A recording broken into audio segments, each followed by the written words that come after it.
জীবনের জন্য জীবিকার প্রয়োজন। পড়ুয়াদের জীবিকার দিশা দিতে বীরভূমের সিউড়ি বিদ্যাসাগর কলেজে পড়ুয়াদের নিয়ে আজ একদিনের এক সচেতনতামূলক কর্মশালা অনুষ্ঠিত হয়। স্বনির্ভরতার লক্ষ্যে ভারত সরকারের অতি ক্ষুদ্র ও ক্ষুদ্র মাঝারি উদ্যোগ এই কর্মশালার আয়োজন করে। সহযোগিতা ও ব্যবস্থাপনায় হাত বাড়িয়ে দিয়েছে সিউড়ির বিদ্যাসাগর কলেজের রসায়ন বিভাগ।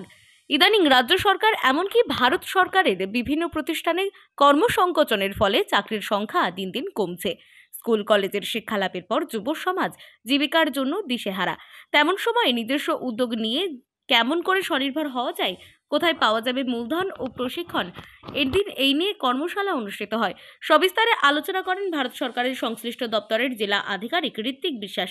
বীরভূম জেলা শিল্প কেন্দ্রের ম্যানেজার তপন বন্দ্যোপাধ্যায় জীবিকার দিশা দিতে নতুন তথ্য ও পরিসংখ্যান দিয়ে বক্তব্য তুলে ধরেন কলেজের অধ্যক্ষ ডক্টর তপন কুমার পরিচ্ছা।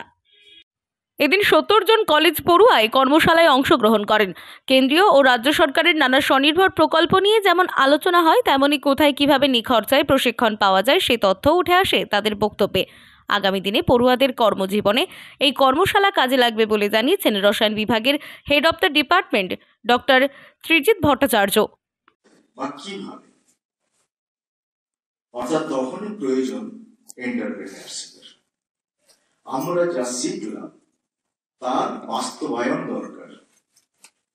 নতুন জাতীয় শিক্ষানীতিতে একদম সেমিস্টার 1 থেকেই আমরা পড়ছি স্কিল কোর্স, যেটা আগের সিবিসিএস কারিকুলামে ছিল না। অর্থাৎ যারা শিক্ষার সঙ্গে যুক্ত বা শিক্ষা নীতি যারা প্রণয়ন করছে, আমরা যদি একটু তলিয়ে। বীরভূম থেকে জয়ন্ত মণ্ডলের রিপোর্ট, আনন্দ বার্তা।